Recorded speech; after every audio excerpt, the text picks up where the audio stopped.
Good evening, everybody. My name is Peter Strong. I'm co-owner and director of Racing Magpie. On behalf of our entire team, I want to welcome everyone to an exciting presentation this evening that's part of our new program called Winter Camp here at Racing Magpie. Tonight we have Mike TwoBulls, and I see Doug TwoBulls there too, presenting their talk called Color and Sound, a dialogue on music and painting geared towards our younger relatives, ages 13 to 19. Here at Racing Magpie, we're dedicated to elevating and amplifying Native and other artists and their communities through educational, cultural, and research programs, all in the Lakota spirit of being a good relative. As part of that being a good relative, this program will reimagine the Lakota Winter Camp model of problem solving and community building in today's world by examining the deeper reasons why Lakota people do things the way they do and why they interact with the universe around them the way they do. All these events are free. We're really excited to have everyone here. We do target Lakota community members as both presenters and attendees to deepen our connection and our community. As plants and trees focus their energy on building strength and growing from the roots during the winter, our community will join to strengthen and grow together each year through sharing and learning. Um, Part of my job is to thank our sponsors for their generous support. The South Dakota Humanities Council, which is an affiliate of the National Endowment for the Humanities, the Bush Foundation, and the National Endowment for the Humanities with a direct grant as well.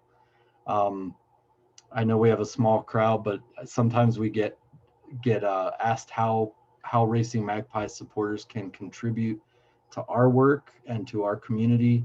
And there's always I like to suggest like two definite ways in these times of virtual working and community care we can support.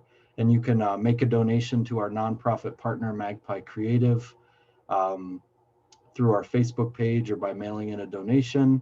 And of course, support Native artists and makers, creatives by searching them out, buy art, download music, buy gifts for yourself and self-care, or for self-care for yourself and gifts for others directly from artists as well.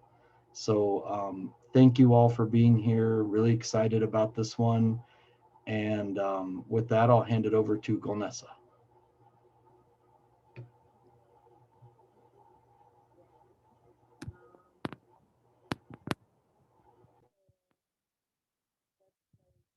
Communicate in whatever way feels comfortable. If you feel comfortable when we do sharing to unmute yourself and offer out loud, do that. When we invite you to share, if you want to share in the chat, that's cool. I can read your comments out loud.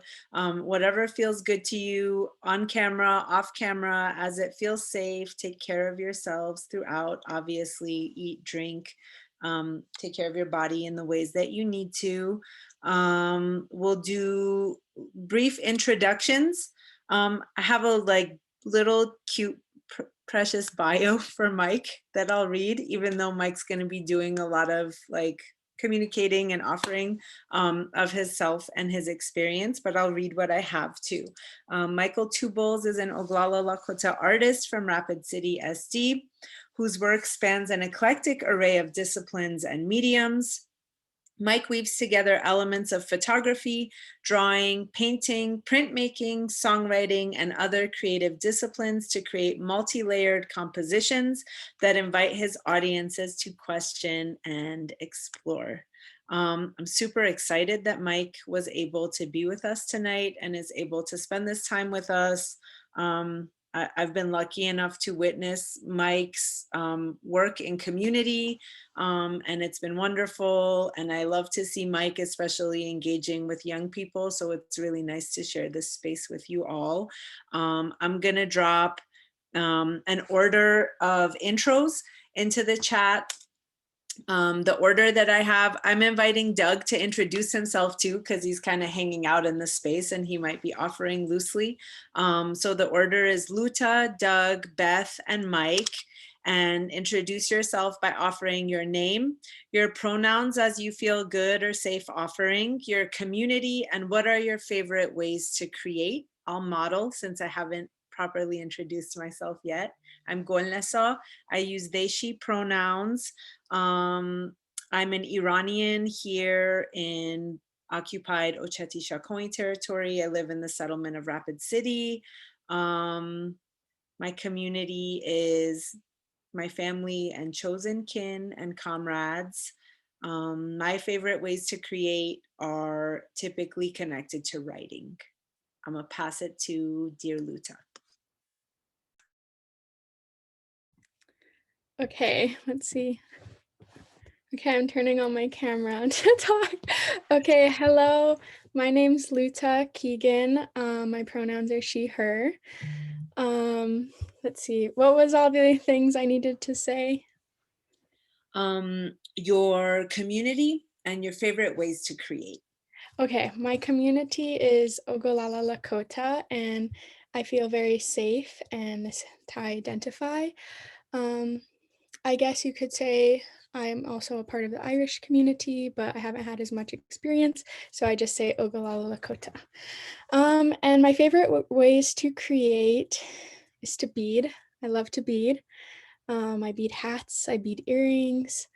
I've been experimenting with painting, and my dad's a painter, and that's all. Thank you. Thank you, dear Luta. Doug? My name is Douglas TwoBulls. I'm Ogallala Lakota. I identify with he, him, or what.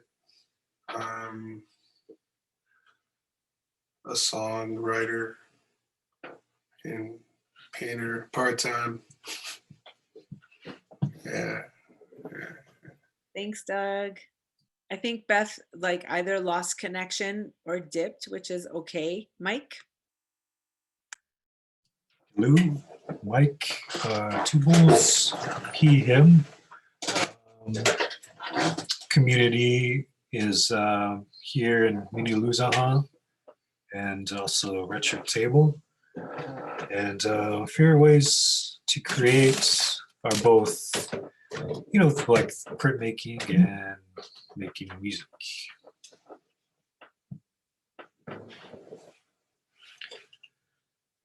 Thank you, Mike. Give me 1 second, fam. Okay.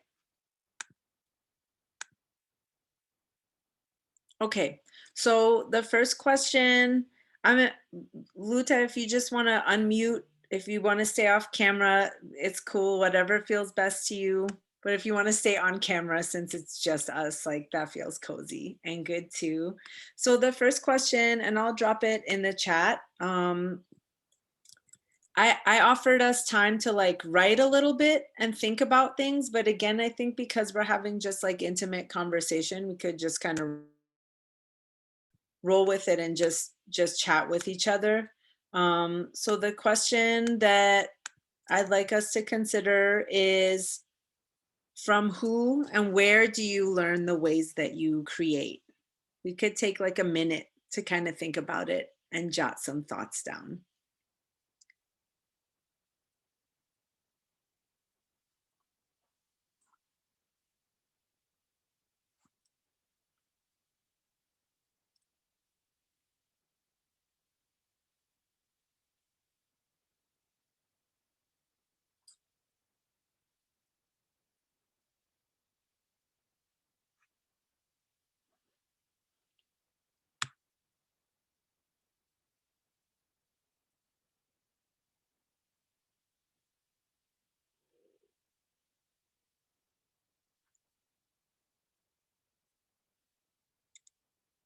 Do you want me to go first? Yeah, you could go first. Okay. Do y'all want me to share too? Since we're a small group, should I participate actively? Okay, cool. Yes, please.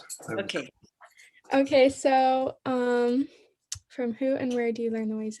So my father taught me how to bead, and it was a year ago, I think right around this time, I started out, and I was really nervous because I was scared that what if I don't do it right? What if I do something wrong? What if my art isn't good enough? And all of these things that surround, I feel like maybe other artists might relate. And so that was who, and then where. Definitely the community. And I felt such a strong sense of guidance from the people in my community, not just with art, but a lot with art. And to incorporate it in so many things too. Like it's a way how I express myself because I'm currently not fluent in Lakota. So sometimes that like puts a barrier on my shoulders and I'm like, how can I express myself as a Lakota woman? And so I create artwork. Thank you, Vu. Doug, you want to go next? The question is, from who or where do you learn the ways that you create? Oh, It's right here. let's see. Read it. It's right here. The glasses are scratched. Getting old. Oh, okay. I've been doing what I was doing since I was 13 years old. I'm 40 years old, so yeah, I just practice. Of course, it's always influence. I have my influences, and that's kind of where it all starts. And you just keep experimenting with whatever crap it is I was into. Just songwriting. I always drew, but I was always something to do at school, public school. School was boring. And but with songwriting, I just kept doing it, playing in bands. I went to college, I played in bands. Mike and I played in bands. And it's just something I like to do. You know, it's for me, it's always been like, if I don't like to do it, I'll quit. But if I love to do it, I keep doing it, you know. And it's all just emotion. Like if it makes me feel, if what I'm doing makes me feel something, then I'll spend time on it. If I don't feel anything from it, I'll disregard it and throw it away and start something else. So it has to, that's the first thing, is there has to be an emotional attachment to it. Another thing is like with music, I just listen to a lot of records.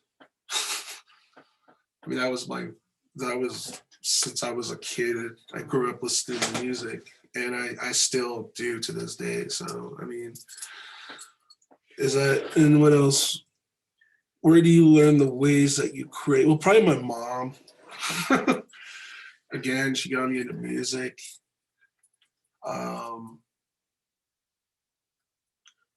You know, and then from there, like Grandpa gave me his guitar, and it was a really cheapy one, but I played it. I loved it.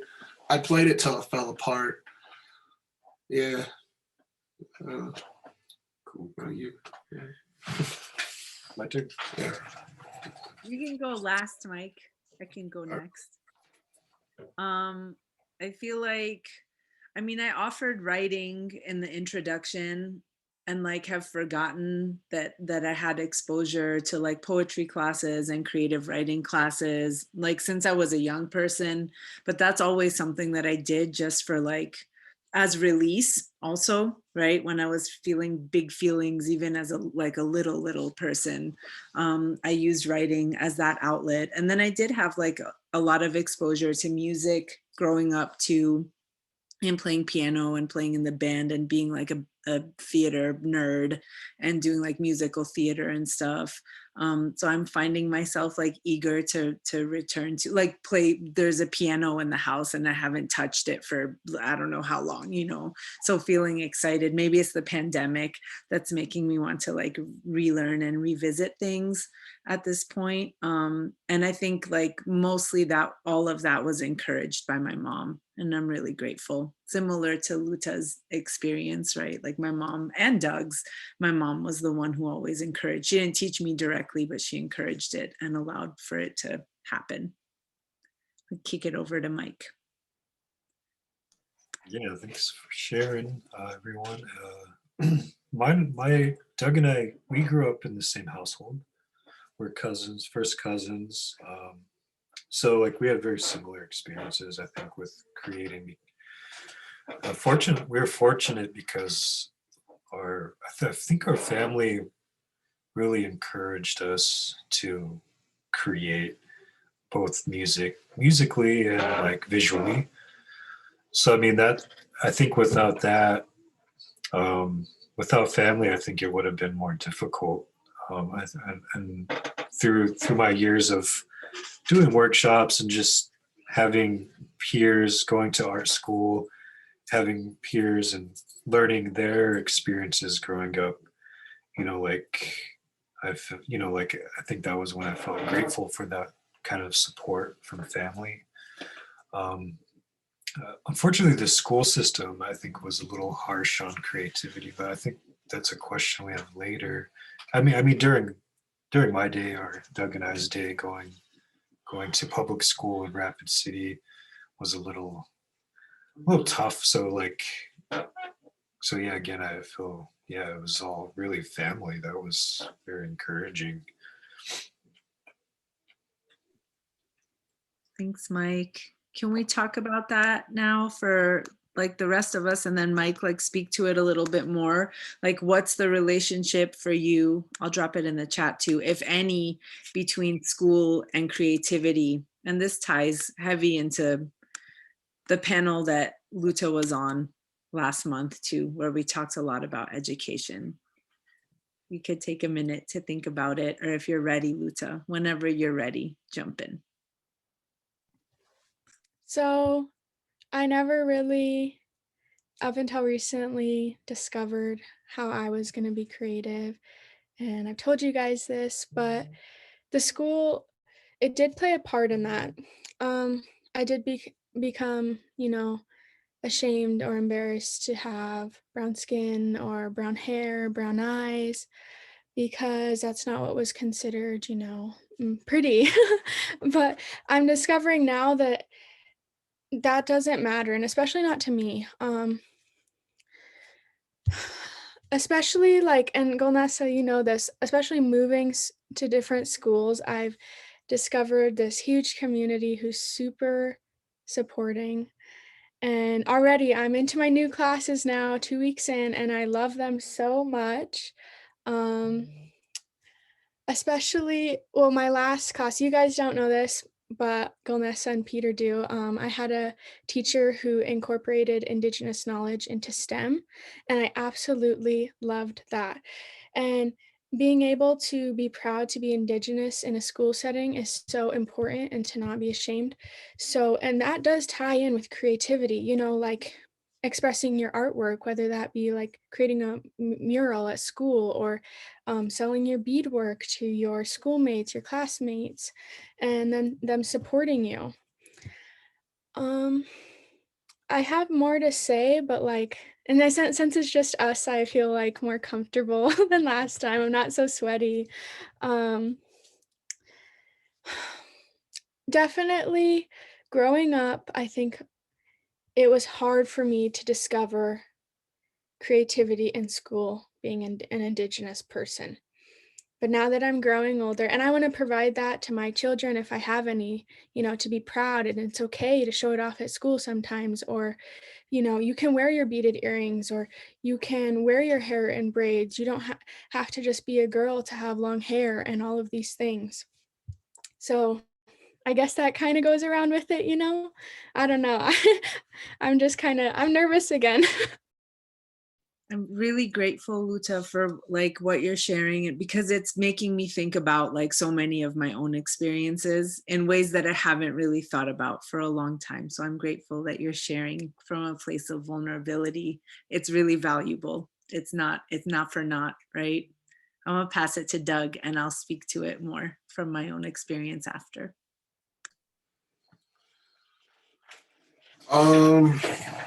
Well, I went to public schools in Rapid City, South Dakota, and it was pretty harsh. I fought every day. Literally, I fought. I was kind of dealing with a lot of racism. I don't know how it is now, but there were times where I was kind of doomed. They looked at me like I was doomed. They already kind of just assumed I was gonna be a fuck up from the age of like 8 and 9. I was gonna go to jail or do something which wasn't fair. But I knew that middle school it got worse. Middle school I was in detention a lot. I was always in trouble. You know, I got in trouble for drawing on my shoes. I got in trouble for taking a photo of a urinal for a yearbook. I was in yearbook. So like what Mike said, creativity wasn't really endorsed. But like at home, we come from a family of artists. My mom's an artist. Her brothers, Mike's mom, they're all artists. We all have family members that are artists, even extended, you know. So it was just something that we all did at home. And, you know, I used to just love to like I can't wait to go home because I could listen to music and play guitar. But what happened was, like in high school, by the time I got to high school, I probably had one teacher who did something nice for me. It was an art teacher. She gave me a form to go to Oscar Howe in Vermillion because I used to like piss her off. I would always just like go off like when we would do still drawings, I would kind of just go off and, you know, I would go off the program. It would bug her, but she kind of dug in a little. So she was like, you should go to this thing in Vermillion. I really encourage you to do it. I think you should do it. And I did. It was fantastic. It was like the first time I felt I was in an environment where I was like, oh yeah, this is great. It was stimulating, you know. And I didn't get in trouble at all. And so I dropped out of high school because I just couldn't get with the program. I couldn't function. It was always something. I almost got arrested because I waved at a teacher and they thought I flipped her off, but I waved at her, and the cop at the school threw me on the ground, and I was humiliated. I didn't want to go back. So I dropped out. I went to OLC.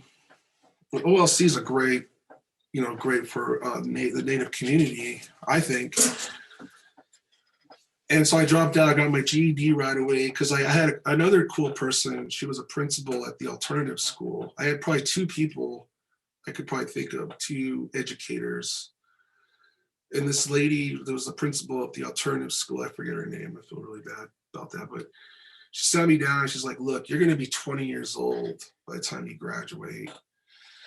I have an option for you. You can get your GED and then you can enroll into community college. I'm sure they'll take you. And my mom was present, and so I did that. I followed that to the T because I didn't want to just be a dropout without anything. So I did that. I did that for a year, worked, and then it was when I went to the Institute of American Indian Arts where my mom went in the 70s.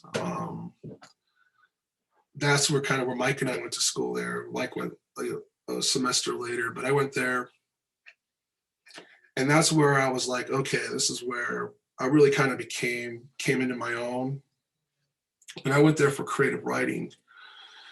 And I was around a lot of people who were like-minded. They were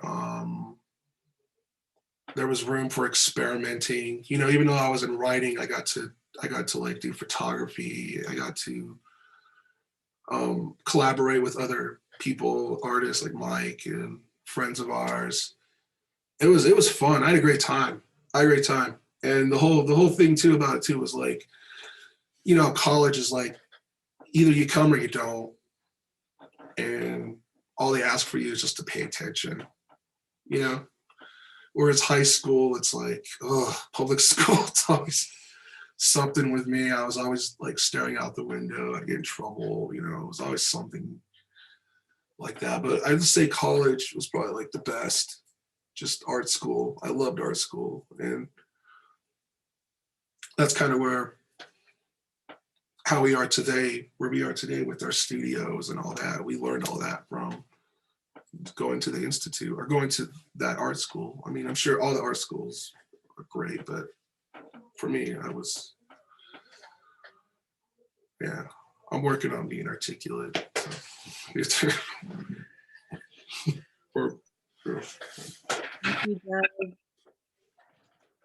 A lot of things are coming to mind for me. One, like thinking about Luta's experiences that she's shared about school and about her difference in experience from one school to the next, right? From public school to a school that is for Indigenous young people, right?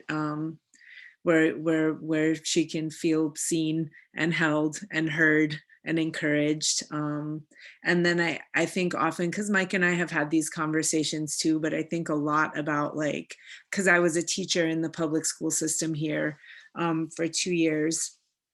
And I think a lot about how things are now and how things are still trash, right? And how Indigenous, Black and Brown students are treated, and thinking about what Doug shared as it's connected to the school to prison pipeline, and how Indigenous, Black and Brown students are expected to fail, right? And are set up to fail.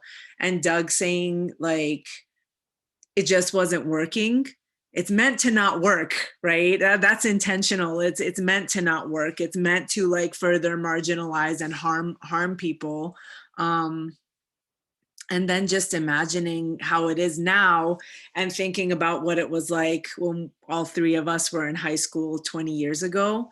And I like, it's like scary for me to think about what Rapid City public schools were like for Indigenous and Black and Brown youth 20 years ago, if it's so awful still, right?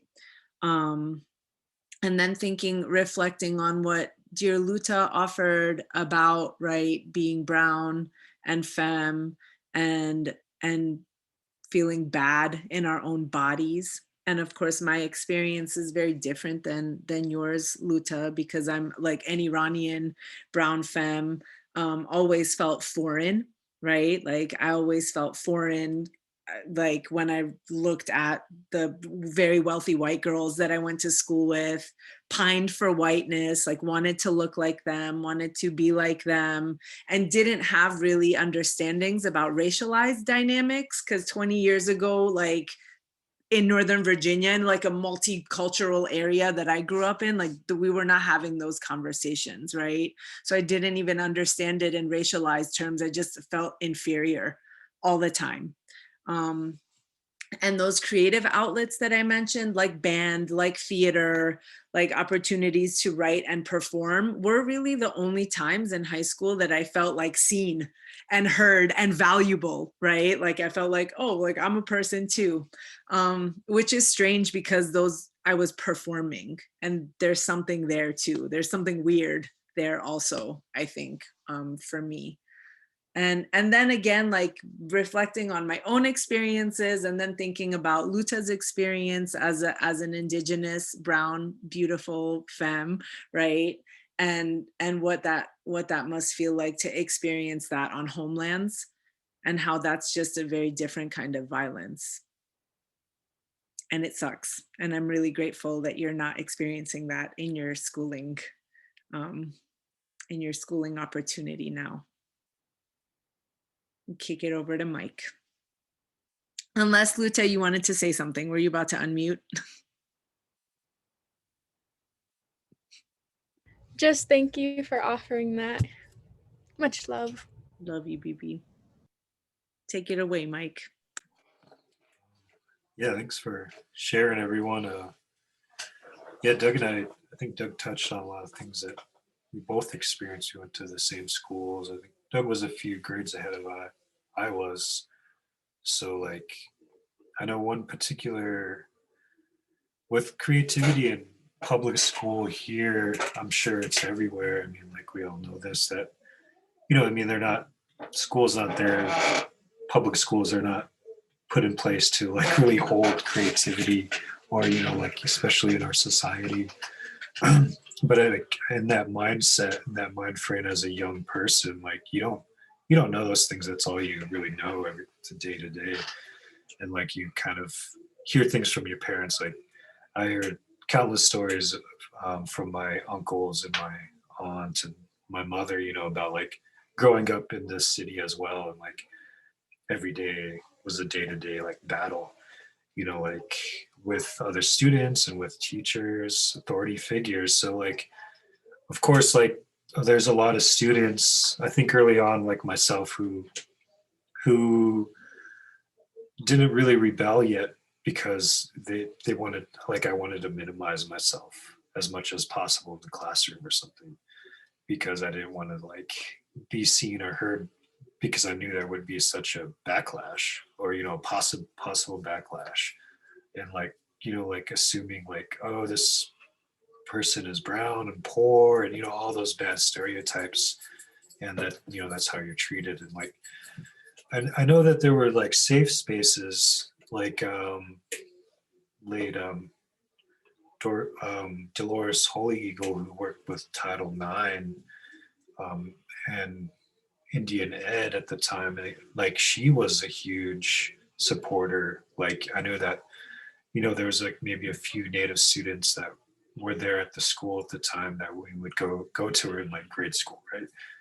And she wouldn't, that was like the one space, and like I knew that was like the one person that had my back, like when I would be in like the principal's office or after school or like some sort of conflict. But like even that is unhealthy because it's like one person as your support system. So the support systems I went to, were like at home based, like going home and like I know Doug and I have talked about it pretty extensively as an adults, our experiences and how that formed us as people. And how, like there was a lot of unlearning to do from public school systems. And like, again, we were fortunate enough to like go to an all Indigenous art school to really like talk about those things and process those things with other Indigenous professors that had similar experiences in their communities. So, I mean, like, there's one clear example, like even way back in like kindergarten, that like you knew that you were different, like quite clearly, even as a young person, like being aware of that so early on, like the differences, the inequality. Like I remember going out for band because, like I had interest in music, right? Like, so like my first love was playing drums. So like I went to the band teacher, and there was like a white boy that was also wanted to be a drummer, and like there was only room for like one drummer in the class. But like I remember there was just even those roadblocks even put in on that early age, like, oh, you can't be a drummer because you have to have like a year of piano. And I thought, oh yeah, I got that code. My mother plays piano. I have a piano, grew up with a piano in my house, and I could play, rudimentary like chords, those sort of things. And even then was just like, no, you gotta learn, you gotta be able to read music, sheet music. And I didn't know how to play. My mom taught me, like her teaching was like, that's how I was taught as a young person, was to read sheet music. But she was an early supporter of like, throw that out the window because it's better to learn by ear, like to listen to a piece of music, rock, pop, anything, and like discover it for yourself rather than just like reading it like a test, you know, like, okay, here's the test, and it comes very robotic, you know, like there's no room for creation after that, you know, it's very like a test, you know, it's like, so like, you know, I remember telling this band person this, and like, you know, like, and he's like, no, that's not how you create. So even early on at that age, like you're having these authority figures telling you like how your family or how you were taught is not the right way, and like, but still, like I use that experience even early on to be like, you know, like I trust my mother, you know, enough to like continue or like feel supported. So, you know, like those are like one example of many at an early age of like the roadblocks that are put in place in public school systems and how it like influences you as an adult. So like I encourage you to like do a lot of unlearning, and that takes a lot of work and practice too. Like even at my age now, I am still doing that, you know, like a lot of unlearning and relearning, and that requires discipline, you know, and time really, and study and community work. I'm going to share a quote. I think it would relate to this, and it's always stuck with me. I'm not sure. It was a couple years ago, and it said, "To learn who you are, you need to unlearn who they wanted you to be." And that has always stuck with me so much. I like that. That's true. Very true.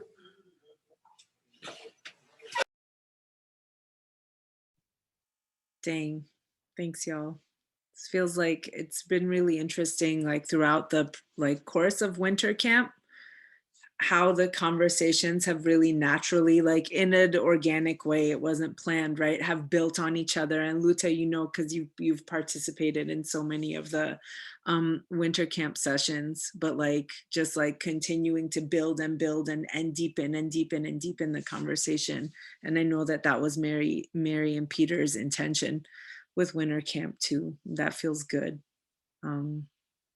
Mike, you specifically chose the title for this session as Color and Sound, a dialogue on music and painting. Why did you pick that? What was that about? What comes to mind when you think about that? I've been thinking about it past week since we talked about the title of this workshop, and like, you know, those are the two things that I think about every day, music and arts. And like, I know when I do a lot of different talks, or like when I'm traveling to do workshops, or whatever the case is, like I know that I feel myself talking about both things constantly, and like I know that in the past I've always said like to not like box in those two like things in your life, like music and visual arts, or whatever you're boxing in your life, like this is for this time and this is for this time, and like that's a very like public school oriented kind of way of thinking, and like combining them all, and how does that look in our lives, in your lives, moving forward, and like how can we do that. And like I'm still constantly thinking about like how do I combine those two, or how do those two things relate. And I guess I wanted to have a dialogue about it more so than like me saying like, oh, you have to be creative like this or that, like because I you know, like I said, like that early example in grade school, like that, you know, that was imposed on me, like, no, this is how it's done, like this. And now I'm, as an adult, rejecting that notion, like, or that idea of like compartmentalizing or whatever. Thank you. I'm feeling um I'm feeling like wanting to mix up the order of things like that you share because it's just us and like thinking about the flow of the conversation that we've had. Is that cool, Mike? If like I ask you to share like the things that we have in like a different scrambled order? I wonder, will you share, and Luta, like, I don't know how familiar you are with like Mike's work or with the like Wake Singers or Pejuta Press. I think like we're all connected on social media. This is like the first time, but I would love to learn more. Yeah, okay, cool. Also, shout out Wake Singers, my shirt. I'm the nerd who wears the like shirt to the concert. It's not, I feel cool, but it's actually not cool. It's fine though. It's okay. Mike, will you share No Amulet first? And can you talk about it just like really briefly, like as when this video and when this song came about, just like before you show? Yeah, sure. Doug and I been playing music and collaborating since, like Doug said, since we're young adults, 13. I was probably 10 or something, and fast forward to like this past year, we started to include our other first cousin, Reed TwoBulls. She's not able to join us today, but I think she just turned 21. And she has a beautiful voice, so like we asked her like, hey, you want to like collaborate with us musically? And so this whole summer we were very intentional about being like collaborating in a way that's like was very intense. So like, we all lived together, we shared meals together, we did everything together, even like writing music, talking about music, and we were learning together, like even the process of recording a little more intensely. So this song, I think, kind of sprang up very, like our process is like maybe Doug and I will be at the drawing board, like I'll be at the drums or guitar or something very rudimentary. Like Doug will have a basic sketch, and so I said like, well, I think we were very influenced by a lot of the BLM protests that were happening locally here and also nationally, and I think we, like being that we knew that music as a tool in our platform, like we thought like, I don't think we very consciously decided to like write a political song or whatever, it wasn't really, it was just like the environment we were in, or like just the idea of it, like it wasn't really talked about explicitly. It was just the actions that we were doing already kind of informed the song. But yeah, I could play it rather than just me explaining the song. Let me share the screen here real quick.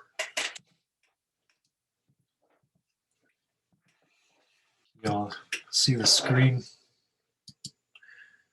Cool. So I'll just play the video. So the song, yeah, over the summer we recorded it. And then maybe just a month ago I compiled the imagery for the video. So I'll just go ahead and play it.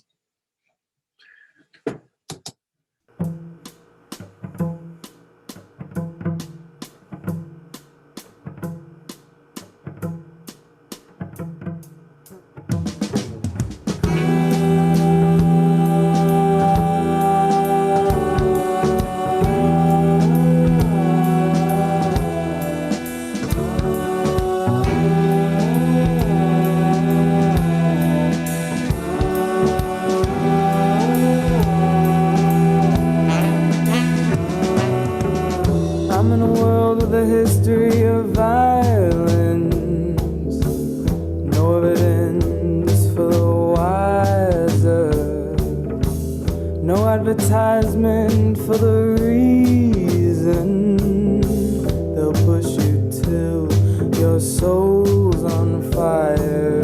We are not absolved from the answer. Now and then we'll see there's no driver. We are not absolved. We are not absolved. Now and then we'll see there's no driver.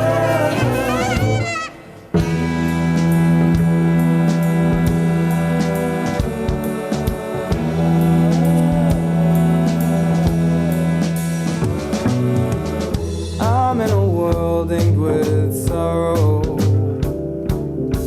No promise of now, but till tomorrow. They'll fail to lobotomize your reasons why. If you can't commit to what you buy. We are not absolved from the answer. Now and then we'll see there's no driver. We are not absolved. We are not absolved. Now and then we'll see there's no driver.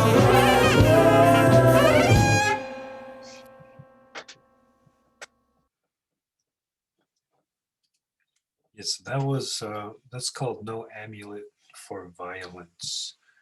Um, that one was yeah, like I said, it was written over the summer. And like I said, it was like I came to the drawing board, like I told Doug, I said, yeah, I want to write this song that's like drum and bass heavy, like, and that was it. It was just like a simple idea, right? And from there, you know, we did sketch work, like did different demos. And demos are like just like very like rudimentary sketches. It's like a sketch. So like Doug and I sat down and started to like sketch out how the parts will be. And then from those demos, we took it into the studio where we, my grandfather allowed us to like set up out on the reservation where he lives and like spend like, what was it, like 2 weeks? I think it was 2 weeks where we just 2 weeks. camped and ate there, shared meals, like I said, shared meals together. And that's when we started to like dig in more with like different songs that we sketched out before we got there. And that song in particular was like, we added like a saxophonist that was traveling through from San Francisco. It was my other cousin's brother-in-law, and he's a well-accomplished, like he's like a horn player out there in Frisco. So like we nabbed him, right? We're like, hey, do you want to like collab on this song? And so everything just kind of fell together and very, I guess, naturally. But that's not to say that it was very easy because it's a lot of work, you know, like talking about it, dialogue, writing sketch work, and like adding things and taking away things, and like just how like the visual art process is for me.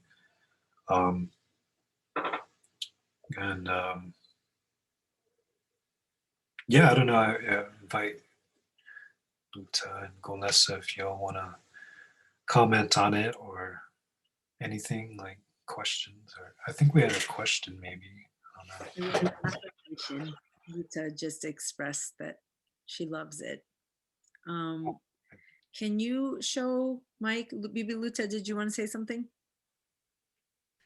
Yeah, sorry, I had to put my contacts on, or my glasses. My contacts bother me at night. I love the song. I love the like all the sounds, and then I love like the video. It just made you feel something, and it's so creative how you express that. Is that like, was that paint, and then what was thrown on at the end? I liked that. Like it just felt all these emotions. Cool. Yeah, no, I mean, that would, you know, like when I do videos later for a song, I don't think I listened to that song since we laid the saxophonist down, which was like 3 months ago. So when I went back to it, it was like more fresh.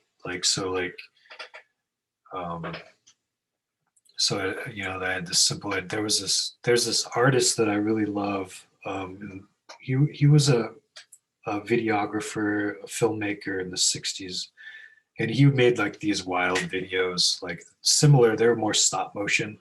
And I was inspired by that a lot, and continue to be. It wasn't like a direct like his work is totally better, different, way different.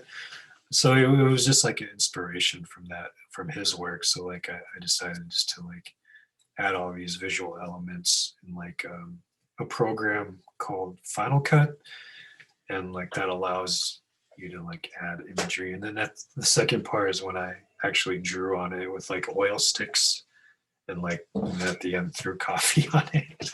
It's kind of like I thought that was coffee. It looked familiar. I have a question though. So what advice would you give to so I'm younger, I'm just starting out finding my, creative side. What advice would you give if we're scared to take the first step? We're scared that, I'm scared to paint or just do all these things because I just feel like I will disappoint myself. And what advice would you give, just to step out there out of your comfort zone? I think it's a good question because I think about that a lot, like putting myself in the mind frame when I was a young person and first starting to dabble in painting and music making. A lot of the times you're just stuck in your own studio. Hey, Christopher, welcome. We're just in the middle of a discussion about the process of creating. When I was even before I went to art school, I would have anxieties of how to, what subject am I approaching, or is there a subject, or am I just drawing for the sake of love of drawing? So early on, I love to draw my heroes. So in middle school, I would constantly do charcoal drawings of things of people, mostly portraiture that I admired. And I was very influenced by skateboard culture at that age. But from my experience, from what I did, I can only speak from my experience, is that it's really just practice and doing it and having those fears of, once you start doing it and keep working at it, those fears kind of start to, for me, subside, because it was okay, I did this drawing, and it was more of a technical drawing. I wanted to be more of a realist drawer, but then later it was I want to be more lucid and fluid and have my own voice into it, which felt important at the time. And I cleaned out my studio the other day, and I found old paintings from high school and kind of laughing at them a little bit. But then also remember in that mindset, this was the most important thing I was working on at the time when I was 16 or something, and I think that's, for me, that's how that's what gave me power, was empowerment, was here's my voice, and for years it's been unheard, or similar voices like myself, and maybe I didn't have the language at that time when I was a young kid to realize that, but looking back now, I realize that's important to have your voice heard through the creations that you make, or even the dialogue that you're having with your peers or your friends or your parents, community. It all matters. But like I said, those similar ideas still happen even in adulthood. And And if they are not happening as an adult, then I think it requires a person to go back to the drawing board, so to speak, or like constantly challenge or unlearn and learn, going back to that quote that you shared with us. Thank you. Thank you. Very inspiring. We'll use that. I'm going to say something real quick and then invite dear Mr. Bordeaux to introduce himself. I think too, like adding on to what Mike said, and not to like plug Racing Magpie, right? But also plug Magpie. There's like thinking about you, dear Luta in particular, and other young people who have been really intentional about like participating in like winter camp sessions, right? These offerings that Magpie has given to community, and how relationship built through that, to the point where then like you were on a panel and now we're here in this like really intimate like conversation, like again how all of these things built. And then like Mr. Bordeaux's entry into the conversation at this particular point, like as a fierce advocate, right, for young people and arts and education, and thinking about like the ways in which we could be collaborating, all of us, all the people who are present right now, in creating those opportunities for young people, right? Like creating opportunity for you to try things safely and be successful, or decide that you want to do something different, right? Because failure, like what even is that, and who introduced the concept of like failure in creativity to us anyways, right? Where did that notion even enter into our minds? Yeah, and just encouraging you and Mike and Doug and Mr. Bordeaux and me and Peter and Mary and all the other like Magpie community to be thinking about moving forward. How can we create those opportunities? I think this is the first time that Racing Magpie has offered like very specifically like youth oriented like programming, right? Even though there's always been youth oriented stuff that has happened in the space, but like Racing Magpie specifically offering that. And I think we're already seeing the benefits of it. So if things also come to your mind, I encourage you to present those ideas, right? If you have ideas for workshops, if you think there are things that Racing Magpie could be offering that you would benefit from, that other friends and relatives would benefit from too, pitch it and we'll do it. Mr. Bordeaux, I'm dropping what we offered by way of introduction into the chat. If you feel good about introducing yourself, we would love to receive.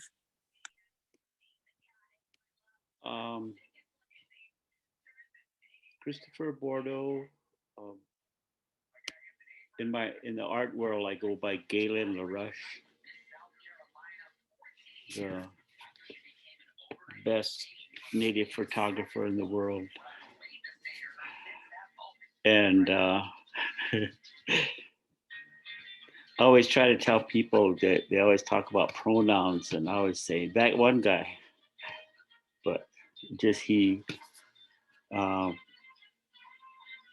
live in the Loafer Camp community as part of the Wakpamani district, as part of the Pine Ridge district on the Pine Ridge Reservation. Originally from Rosebud, from St. Francis. That's where I grew up. But now I'm a born again Ogallala, so I have the common sense side of my Rosebud and the Ogallala wild side of in all my children.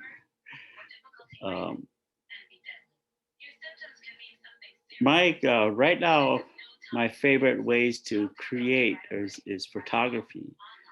And I just took pictures my whole life that I remember. I even had some that I kept for years. And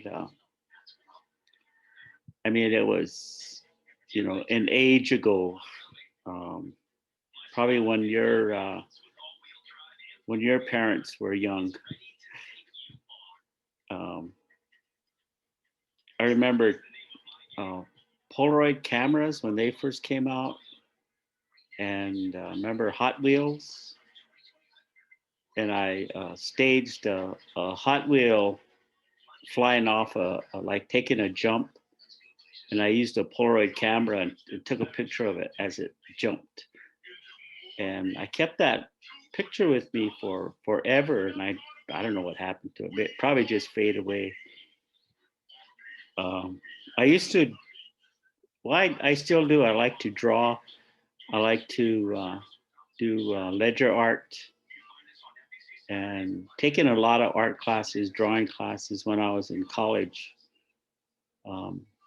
Even when I was like in 3rd, 4th grade, I used to win art contests for my drawing. And but it wasn't, we didn't, I mean, the support, you know, all the young people have these days is just beyond even thinking about, you know, the encouragement that's there and the opportunities. And then when I start teaching, and eventually ended up being a gifted and talented teacher, the art that was there was just, you know, most of it was self-taught art, all of these students. And so I looked around to see how I could start influencing them. And that's another way, one of my favorite ways in creating art is to help young people to create art. I used to, when school was starting, I'd go back to school. The first thing that I would do was to have, and I always call it an art contest. And I'd say, the winners will all go to the Northern Plains Art Market in Sioux Falls. And it was a field trip. And these children would, the stuff they would turn in is just unbelievable. And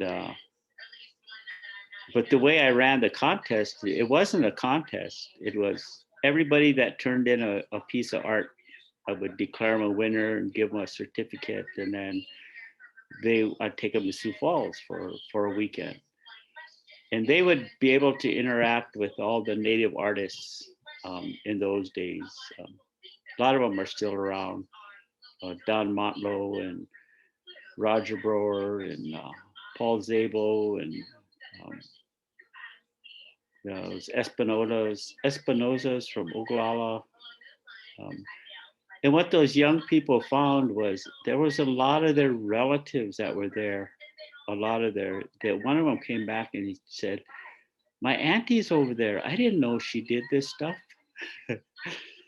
And I would take them in when it would open first thing in the morning, because it was back then, it was where they had it was just packed. I mean, just packed. There was a whole bunch of artists. They barely had room to get everybody in, and then you could barely walk around.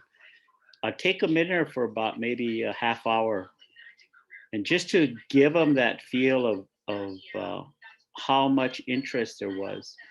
Then we'd go and I'd have things planned for around Sioux Falls for them to take part in. And of course, I always took students to the mall and gave them some money and I'd always say, go buy yourself something.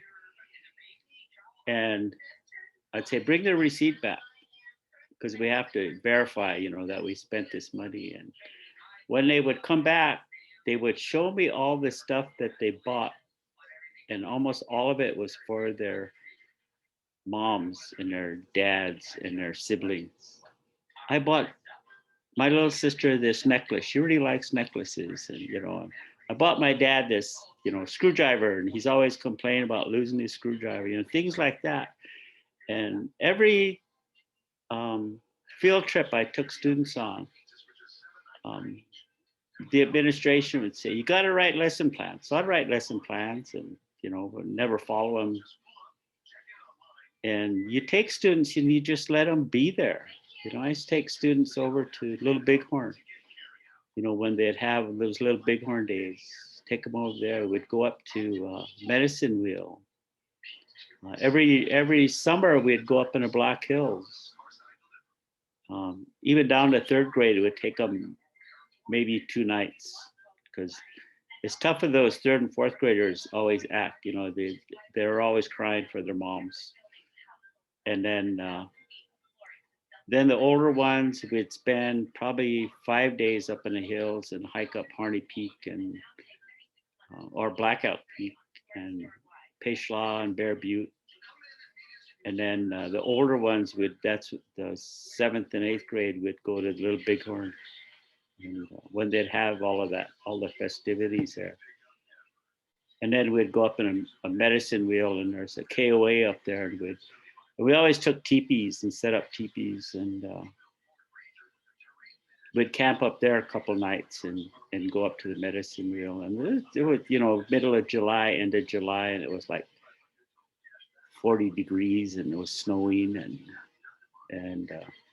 but it was just exposing all of them and getting them involved in all of this stuff, and finding things that would help them in school, but not really, that wasn't the big deal to do. The academics came along.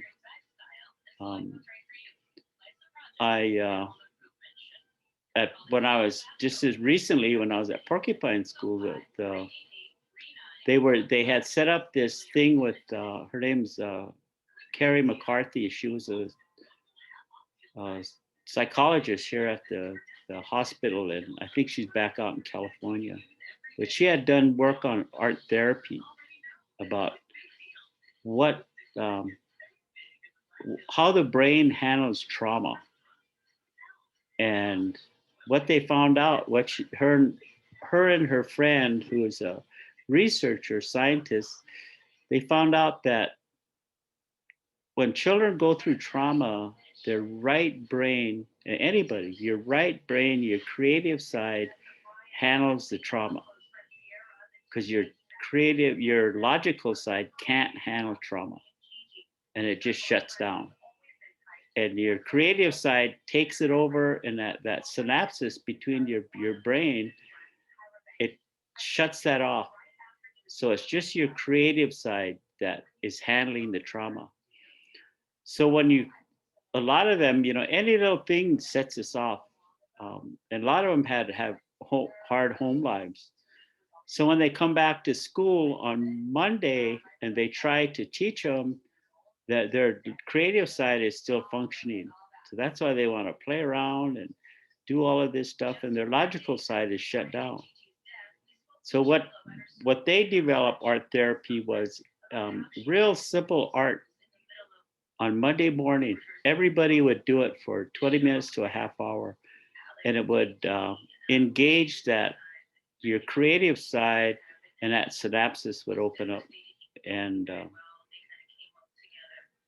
And years ago, I saw that happen time and time again, and I didn't know that's what it was.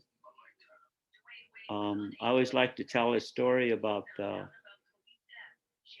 when all the students came over one time, and there were some students that weren't in there, and I said, "Where are they?" And they said, "Well, the teacher kept them. They weren't getting their work done, so they can't come to Gifted and Talented." So, okay. And so after school, I went over and told the teacher, you know, it's against the law for you to keep them. You know, this is like special ed. They have to come to Gifted. She said, "They don't do their work." And I said, "Well, send it over." So then that next time they came, they all brought their work over and gave it to me. And I said, "All right." And they always had projects, whatever their area they were in, they would have a project, art or building something or research, whatever it was. And I'd have them spend 20 minutes when they got there, and they knew what they were doing. I'd just go around and see what was going on. And then I would give them a break, about 10 minutes before we continued. And when I gave them that break, I'd hand out these worksheets. Your teacher sent these, you're supposed to get them done. Of course, they're all crabbing around. And so they sat down and finished the work in about 5 minutes. and gave it back to me. And I went, oh no, you know, they just answered anything. I didn't check it. I just gave it back to the teacher. And after school, the teacher came over and basically confronted me and said, you helped them. You did their work for them. And I said, no, I didn't. Yes, you did. I said, why? She said, because most of them got everything right. And I said, I didn't do any. Yes, you did. And I said, okay, next time you come over with it. So the next time they came, I said, I'll get somebody to watch your class with the students that don't come over. So they all came over and she followed them over and she sat down and we went through the 20-minute. And then I said, okay, now it's time for you to do the classwork. So she went around, handed all the papers out, and just like before, 5 minutes, they were all done with their work that they can't do in the classroom. And they all, you know, got it all done, handed it to her, and went back to what they were doing. At the end of the class, when they were going out, she came up to me and she said, how did you do that? So I said, do what? And she said, they all got all the right answers. And I didn't know it back then, but that was at art therapy. And that was probably 20, 25 years ago. And I thought, geez, if I would have known that back then, I would have been a millionaire by now. But a lot of it is just providing those opportunities, whatever they are, finding people that can come in and work with the students. And I remember I brought, what's his name? Randall Blaze, is that his name? Randall? He does ceramics, but he was doing art with them. And I gave him this one room and whatever he wanted. And man, those students just destroyed that room. There's paint all over the place. But the things they produced were just awesome. And we had an art show that, or a gallery. We set up a gallery. We cleaned up the room and then brought in panels and stuff. And we kept the gallery open all week. And every one of their parents and other parents came in and looked at what they did. And they always ask me, how did you do that? And I just shrugged and I said, it's what's in them. Give them that opportunity. You know, whatever it is, give them that opportunity. You know, and just. But then my photography is just what I see and what I'm, you know, looking like tonight, the moon was, tomorrow it's going to be, I hope it stays clear. It's going to be really awesome tomorrow. And just go out and take a bunch of pictures and then maybe do something with them later. But anyway, I get on these soapboxers, you know that. So I'll leave it at that. We love your soapboxes. Thank you. Thank you. Thank you so much. There was so much, dear Mr. Bordeaux, that you offered that like really connected to conversation that we had earlier about the relationship between schooling and art, or lack of relationship for a lot of us. And I'm thinking also things that came up for me were just like relationships with time that happen in schools, relationships with time that are like, that there is no time for like being a person, that there is no time for being creative. Thinking about as a teacher in teacher education, like how we were taught, like you have to use like every single minute, and they come in and you have to point to the objectives on the board and you got to do the thing and you got to jump right in, and like every moment needs to be filled in a very particular way. And how much like culturally that doesn't resonate with me as an Iranian person, and I don't hear that it resonates with you as a Lakota educator either. And also thinking just about capitalist emphasis on production constantly over creativity, and how harmful that is, and how much I hear you challenging those things every time I hear you speak, right, about your experiences as an educator, what you insist on as an educator and as a person, and how grateful I am for all of that. And it's so nice to hear you like reinforce those every time we share space together. And I'm glad that you did tonight too. Thank you so much. Bibi Luta, did you want to offer something? I just was listening. It was so good to listen to hear what other people in the community have to say. And being isolated for such a long time now because of COVID, it's just good to get on here and express emotions and thoughts with other people. And so thank you, Mr. Bordeaux. Thank you, dear Luta. Just want to throw in on Friday, like I got a email or email from that Carrie McCarthy that does the art therapy, and she said there's some neuroscientists that are real interested in. She was explaining all of this to them, and she emailed me and she said, "Would you like to be on a call with these neuroscientists on Friday?" So I went, oh, okay. What do you want me to say? And she said, just talk about that experience at, what we did in Porcupine. And so Friday, I'm going to be on a Zoom call with all these neuroscientists. No idea what it's going to be about, but it should be exciting. That sounds exciting. That is exciting. Thanks, Mr. Bordeaux.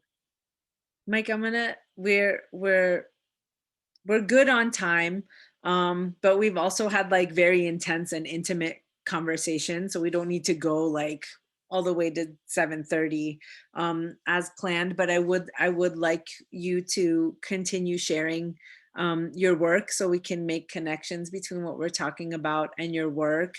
Can you share your 2 visual pieces that you have? And let us marinate on those a little bit. Yeah, let me share my screen here. So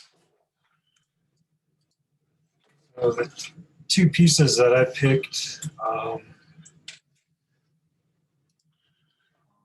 start with this one. I could,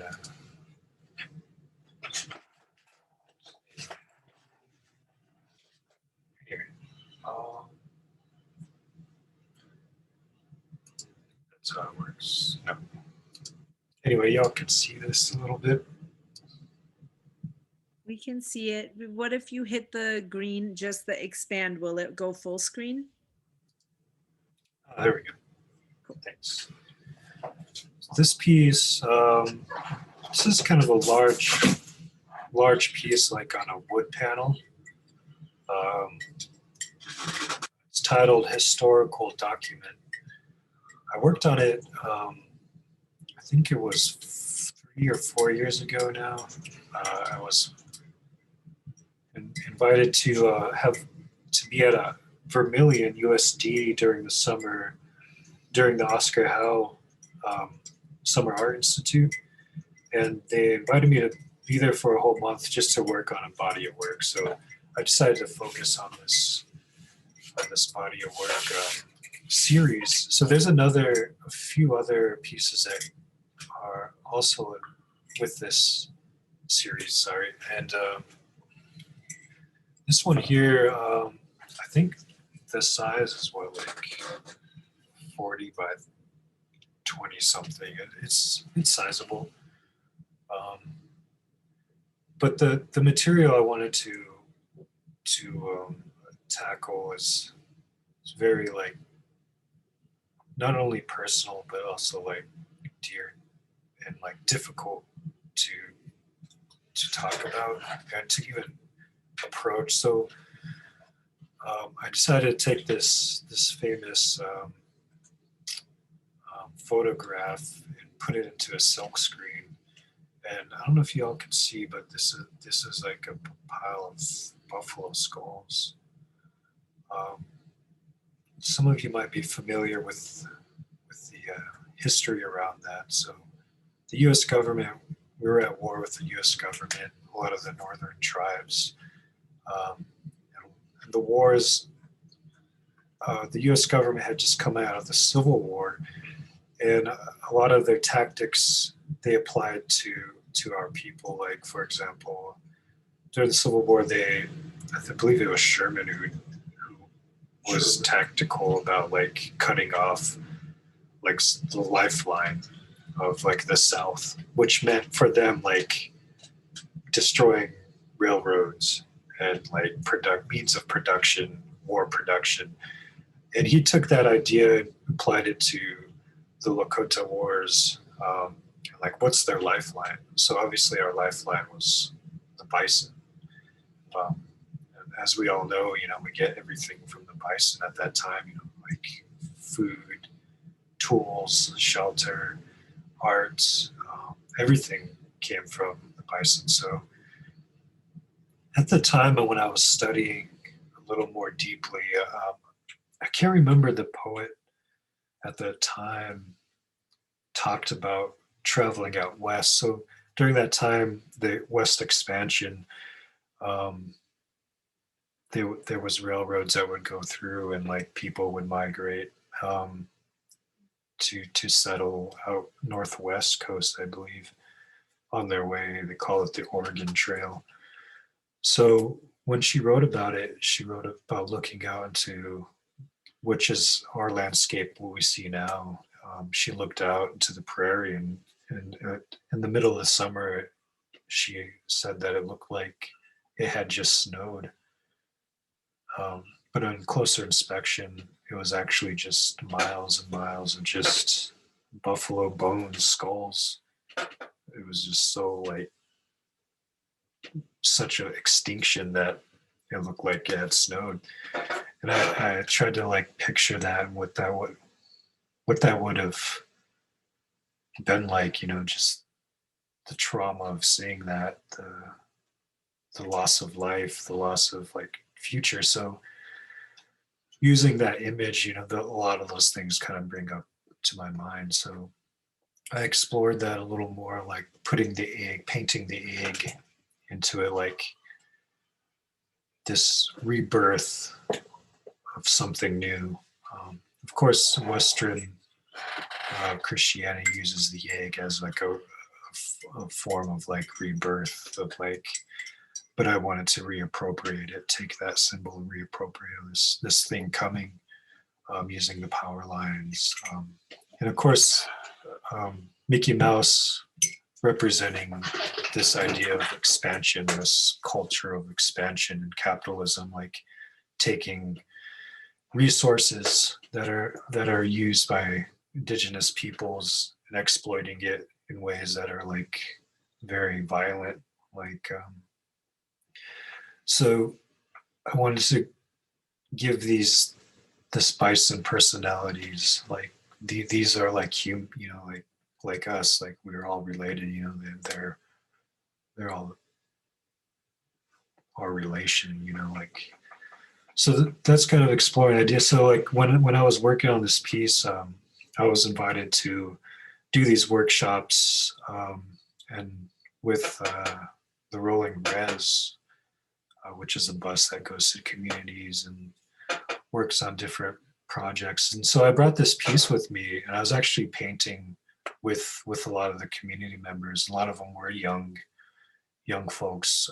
I remember like while I was working on it, a lot of feedback was given to me about, and I remember this one person coming to me. I think we were in Billy Mills Hall in that parking lot, and somebody was like, "Oh, that reminds me of like the phrase of like smiling when you kill." And so that, like I took that literal quote and like visualized it with the grin, with Mickey Mouse. So this is like one piece of the scope of work I was working on then, and I think it really informs the work that I continue to do. Really, I mean, like just this re-examination of what happened in our past, in our histories, very recent histories, to now, how that affected us to now, and how we move forward, or how we expect to move forward. So yeah, that's one piece. Can open it up for some dialogue. I mean, I would appreciate that too. I'm gonna invite folks. Well, I'm thinking about like what I read and about through Mike's bio and like Mike's pieces, inviting audiences to question and explore, and how true that feels to me every time I see one of Mike's pieces. And I want to invite everybody, mostly for the sake of time, everybody to drop in 3 words in the chat that come up for you when you look at this piece. And then you don't have to qualify it, just 3 words, three words that come to your mind when you look at this piece. And we can drop them in the chat. And then I'm gonna invite Luta to offer thoughts specifically if she would like to.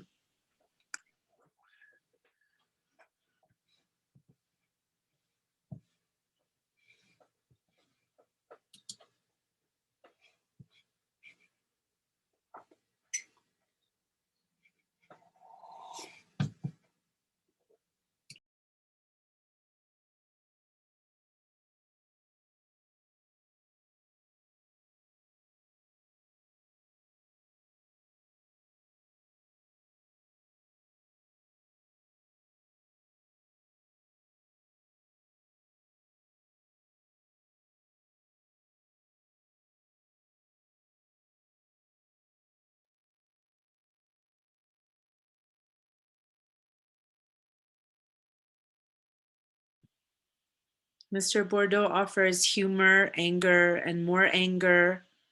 I offered brightness, darkness, and reality.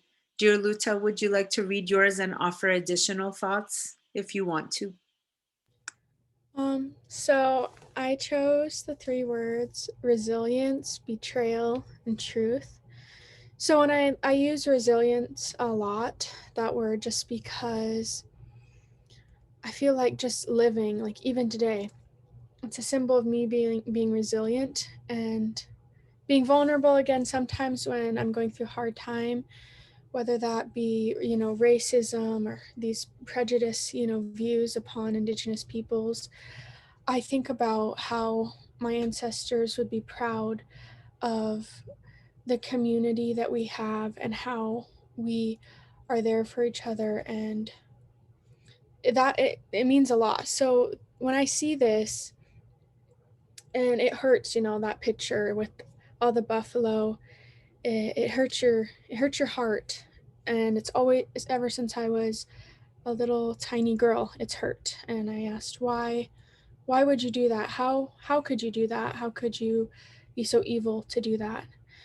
And I put resilience because we're coming back, and slowly but surely, and we're still here, and we're still fighting, and we're still creating, and we're still making it known that we are not extinct. And through all of this, we managed to make it through. So that's what resilience meant to me. Going on to betrayal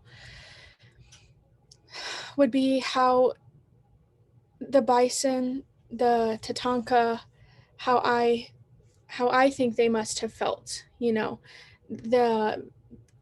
by these people just almost driving them to extinction. They probably felt like very upset, and sadness, and that brings me sadness because how many is there in that picture? I think, was it 1 million? I believe it was 1 million, perhaps.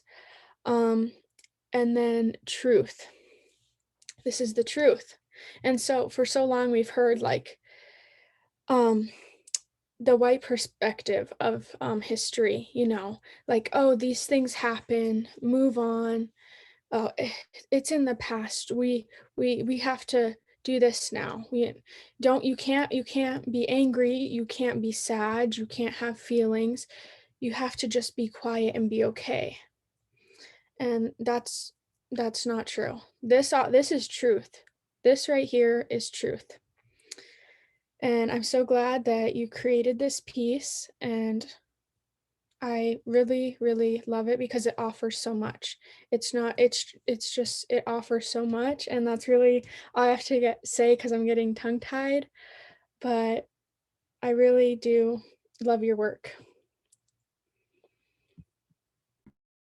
Thank you. Thank you. Thank you, dear Luta, so much. Dear Mike, would you like to share the next piece? Yep. Thank you for offering that.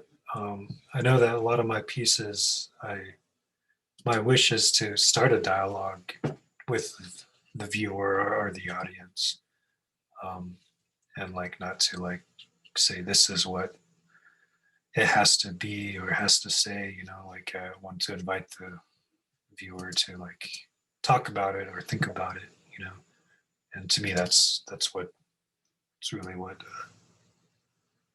creating these things is like my goal, one of my goals, you know. So you kind of see this be like my style of painting. It's very like a lot of things are happening in painting, in my paintings.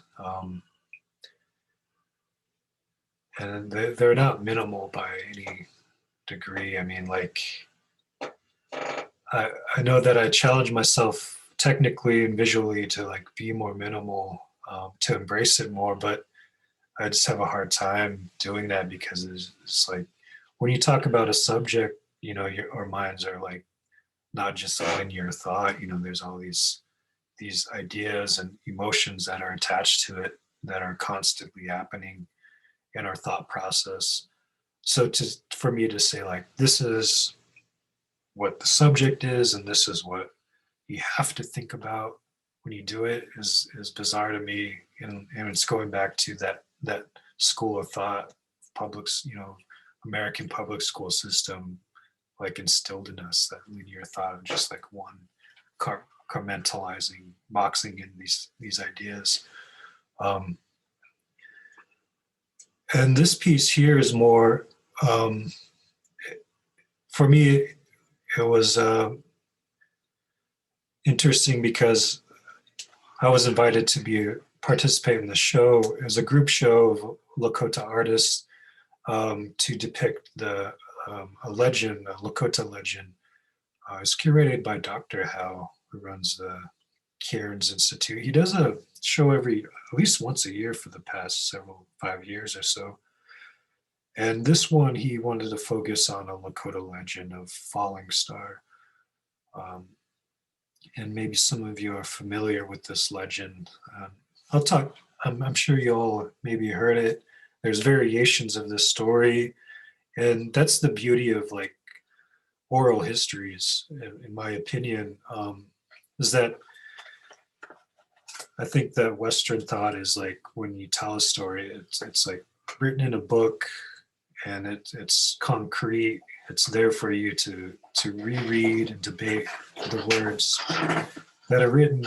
I think with oral histories like Lakota oral histories, things often change by the storyteller or by the person that you're invited to look through their eyes, so to speak. So like it allows the story to constantly breathe, to constantly like grow, to add, to subtract, to add, you know, like, and that's how was modeled for me as a young person, like listening to like my grandfather and his brothers and his sisters, talk, you know, when they tell stories, you know, it's always allowed to breathe and exist, and like some things are added, some things are subtracted, and you know that's just part of our visual or just our syntax or whatever. So this one, I took the liberties, you know, like I couldn't help myself but to like take this story and visualize it in a modern sense. Like, so falling star, he fell from the stars, and he was adopted by a grandmother, Unchi, that raised him. And in this particular legend that was told, I can't remember who wrote it, what it was based after, but in this particular one, it was focused on a lot about food, and for me, my mind thought about food sovereignty, and where we are at now. So, for example, like you could see some of the elements like the commodity, um, which is a reality, that we experience now. Food that we're given, or like going to Walmart and seeing, like great value, like instead of like natural milk or something that was offered in the legend in that time, that this is the reality of dry milk, instant milk, or even like equal packet for me has like a lot of meaning, like the diabetes that's ongoing in our communities, in our native communities, and like superimposing it with like other traditional foods like the Timpsy braid, or like consumerism, the shopping cart of consumerists. So this photograph is taken of Blackout Peak here. So yeah, and I think with the story of falling star, I think he was he eventually went back into the skies, and as the Northern Star, I believe, right? And he came out of the Big Dipper. So like I reimagined the Big Dipper, and like when you think of zodiac signs or something, like you attach these animals to it. So I invented like this new animal, or like reappropriating the story into my own context, my own syntax, so to speak. But yeah, maybe take a minute to kind of look at it, or if y'all are ready to have a little feedback. I'm going to be intentional again in extending and offering time with no pressure to dear Luta to respond or react in whatever way feels good. No pressure. I don't want to like put pressure on you because you're the only young person who's present with us. No, of course, I love to share, and I feel safe and opening up my vulnerability to things like art. I think it's a great thing. So, okay, what I really, really was like, what really caught my eye was like, I see all these like the foods, and then food sovereignty. I recently did like a petition for a school assignment about how I think there should be more, availability of fresh produce and things like this. And that's what I really noticed too, was how, diabetes. I'm a type 1 diabetic. I got it at 8, and it's different from type 2 diabetes, but I still see the struggle, and you can connect it all too. And then like up here, the one in the spacesuit, the person in the spacesuit. Well, I kind of reflect that is like how we can like reach these things. I don't know if I'm making sense. I'm just kind of like saying what's coming to mind. Like this is like, it's making me feel a lot too. This is what I love about this work. And it's making me like, question like inside myself, like, okay, like how do I feel? And art should do that. Maybe like, well, maybe with the grapes up there, those are grapes, correct? Or are those chokecherries? Chokecherries? Okay. Maybe like you can symbolize that as like in the future we're looking for food sovereignty. We're looking to expand this to our communities, to offer more traditional foods to our youth and inspire our youth to do this. And then I forgot the name, the thing that holds the babies, the traditional beadwork. What is that called again? Is it cradle board? Yeah, maybe? cradle board. Well, I see like the one in the black and white and then the one in color. I see that as like another moving to the future. Like I had a cradle board when I was a baby, and I plan on making one if I ever plan to have children. But I see that like representing our youth. To me, that represents like, you know, babies and them growing up, and I want them to have access to traditional foods like the timpsila and the choke cherries, and then and being able to grow this and, you know, help out people, help out elders, help out those in need. And, you know, that's what this represents to me. And I definitely understand like the great value, you know, going to the store, there's the great value, let's get that one, you know. So I love this piece, and I love how it's all over the picture of the landscape down there. That's what I got from it. That's all. Thank you. Thank you.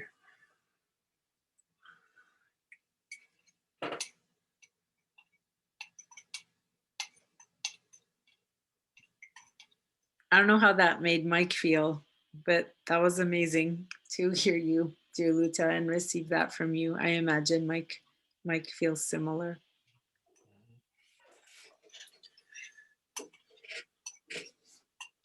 Yeah, it means a lot to me to hear you say these things. Like I said, when I create these things, I don't want to like pinpoint it to say like, oh, this is how you have to feel, or this is what it has to mean to me, and posing that on the viewer or somebody like you, Luta, where I want that, you know, that feedback, you know, like that's what I hope to accomplish anyway. And talking to a specific audience, like a Lakota audience, you know, like that's what I've been trying to do anyway in these recent works in the past 10 years, you know, that I've been working on. That is my audience that I'm thinking about is our Lakota community relatives. Thank you, dear Mike. Mike, I'm gonna ask you to share two more things. We have 7 minutes, but I do want them to be shared. Will you share next the process video from the press?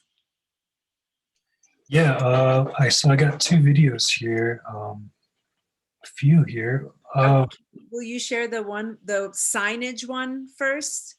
Yeah, let's see. I have a couple. I can share them both. Okay. They're really, they're like a minute each. The rise one I want to close on the rise one, so don't show that one. All right.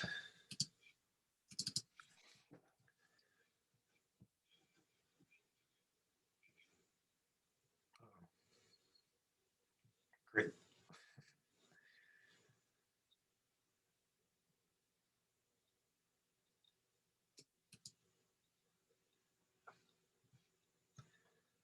Maybe I should have, I thought I played them. Maybe I just, here we go. There you go. So this doesn't have any audio. It's just process videos of some of the signage that Prajuta Press was making. Prajuta Press is this, you know, there's really no set of people involved. It's whoever and whenever people can have time to collaborate on something more specific, community oriented. And this one in particular was protest events during this past summer. That's my little cousin Reed. Helped out a lot.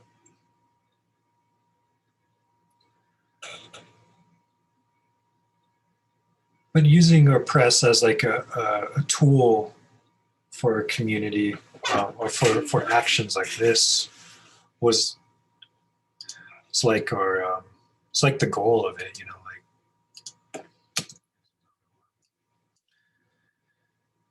and it was important for me to include the process of making these, you know, just to kind of like going back to community work is like working with your hands and like constantly like physically doing things rather than, you know, like taking it to a sign shop or something, using it, having a human quality, I suppose, handwork. That design in particular was done by Micheal TwoBulls Jr.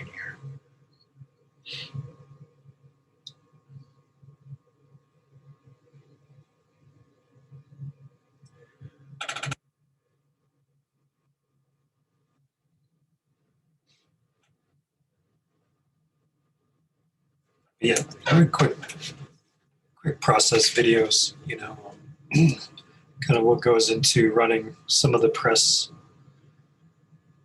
work that we do. Yeah. I'm thinking a lot, Mike, about right, like the first video that you shared, No Amulet, and what you offered to us as kind of like background, when that was written, when you all worked on it, and then the two visual pieces that you shared with us and everything that like goes into those pieces, and then thinking about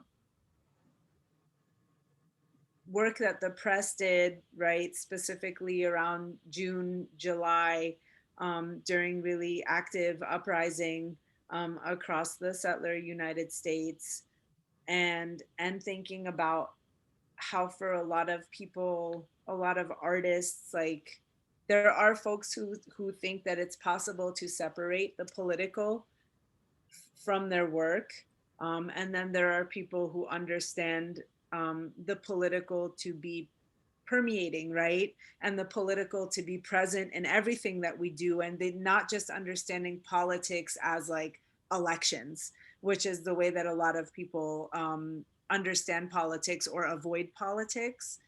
Can you just speak really briefly about like responsibility that you understand yourself to have to community and kin as an artist? Sure. Yeah, I mean, that's absolutely right. That separating the two is like seems counterproductive to me. But I mean, I think y'all could agree in various degrees. I mean, like being political is not, like you said, meaning, oh, like we have to decide who we're going to vote for, rock the vote, or voting is sacred type stuff. You know, like it's beyond that. I think being a person, or even just of color in our society now, automatically places you in a political situation. Whether you want to acknowledge it or not, it's there constantly every day. I mean, like I think we all could agree to that. You know, like, and I think during this summer, you know, that's been put to the forefront a little more, and a lot of people, non-Indigenous people, have been challenged in those certain ways. And to me, that brought a lot of like hope, because a lot of my stuff is very like I don't overtly say, hey, my stuff is political or I'm an activist or whatever. You know, it's just inherent in me, like what I said, just being the natural act of just being a person of color. You're put in these situations. So like, I know it was challenged to me a lot in art school, more so than like, it was put into language that was more thought out in ways that I've never really had language to think about when I was younger. For example, like I had a professor who once said like, all art is political. And even just that simple quote, I believe it was Diego Rivera was quoted as saying that in the 30s, 1930s, who was a Mexican muralist. And his stuff was, you look at his work and it's immediately politicized and everything. And but it's interesting to hear what other people interpret that quote as saying, like, all art is political. What does that mean? And all the facets that come with it. So yeah, I guess I'd like to propose that question to you all, like, what is, as it was proposed to me many years ago, like, what does that mean to y'all? Like, when you say all art is political, what kind of things happen in your brain? Maybe we could share on that a little bit. I'd be interested to hear. And like I said, like, I don't consider myself to be this activist or like this, like any, it's just inherent, being a person, a Lakota person here in our occupied area, Wuta is offering in the chat, this has inspired me so much to step outside of my comfort zone and to pursue my interests in art. It's 7:31. I really would like, Mike, for you to share the Rise video. I have the text pulled up. Would you like me to read it, Mike, the text that the press offered? Yes, please. Socials? Okay. So when Pejuta Press and the Wake Singers like dropped this video and made this community offering, this is the text that accompanied it. Located at the Pine Ridge Reservation border at the Red Shirt Table community, this piece is intended for the eyes of Lakota relatives specifically. The project came out of family conversations in response to Kristi Noem's repeated threats to tribal sovereignty connected to the Oglala Lakota tribe's COVID response and border checkpoints. The piece is offered as invitation to rise, as we have always done, in protection of each other and homelands. Pejuta Press is intentional in documenting processes connected to the projects that we work on. Oftentimes, the labor of artists is unseen or greatly devalued. We offer to community as a collective and document our processes for the sake of learning and for the sake of highlighting the labor involved in this kind of work. We offer with sincerity and hope that our work is received as such. Mike is going to share the video, and then we'll do just in closing, a 2-word checkout for how we feel, and we'll say good night to each other, and we can continue conversations beyond this session. All right, thank you, Gomessa, for reading that. Yeah, that's so this is very intentional piece, put together musically, visually, and everything about it was very intentional. So I'll just go ahead and share it here. Oh wait, that's not it.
Very quick process video. I remember Doug and I talking about even making the song was very intentional, like using no instruments, only Reed's voice. So all of those are just layered harmonies of Reed repeating Inajiye or Inajipe, meaning we all rise. And that particular song, like I sometimes I listen to, maybe some of you are familiar with Paul Robeson. He was a vocalist in what, the 30s. He made the famous song. Oh, my mind's blank now. Sometimes I feel like a motherless child, and that was a direct response to like slavery, you know, being taken from your home and becoming, you know, like in a violent way taken from your homelands. And like that was his way of saying, like, sometimes I feel like I have no mother or motherless child, I have no land anymore. And taking that idea, like, and him just using his voice during that song. And, you know, like at that time I was listening to that song a lot. And I thought about that a lot, using, Doug and I talked about it pretty extensively, like how should the melody go? How many layers? You know, it was all very intentional. And I don't know, it has a lot of deep meaning for me, and very emotional for me talking about it. Anyway, so we could do our checkouts. Rita, do you want to offer anything in response to this last piece? Is there anything that you would like to say? I love the vocals, the song. And I don't know if this relates to it, but like I love the summertime, like right before the thunderstorm, and you just got done dancing and a powwow, and that just like it just made me feel like this sense of yearning, and I don't really know how to put it into words. And then the process of you creating this display. By the way, I love the flowers. I love that on it. And then I love the video. And I love how you said that you didn't put instrumental behind it. And I think that in itself was a statement as well. I can't find the right words, but it made it perfect to do that, if that makes sense. Like, it's so simple yet so complex in how it makes you feel. And that is like the best thing. That, like, sometimes you watch videos and you're like, oh, you know, that was good. It was great. And I'm not just saying that. And I think it really does represent us as Lakota people and what we're fighting for. So thank you for that. Thank you, Luta, for sharing. It's a lot. Thank you, dear Luta. And Mr. Bordeaux offers in the chat, rise intentionally. Want to express lots of gratitude to Mike and to dear Doug for being with us this whole time, to dear Mr. Bordeaux for joining, and of course, wonderful, wonderful Luta. It brings me tremendous joy every time I have the honor of sharing space with you. As a checkout, let's offer just 2 words to describe how you're feeling in this moment. I'll model. I'm feeling emotional and grateful. I'll pass it to Doug. I feel great. Mike? I feel really good and hopeful. Thanks, Mike. Dear Mr. Bordeaux?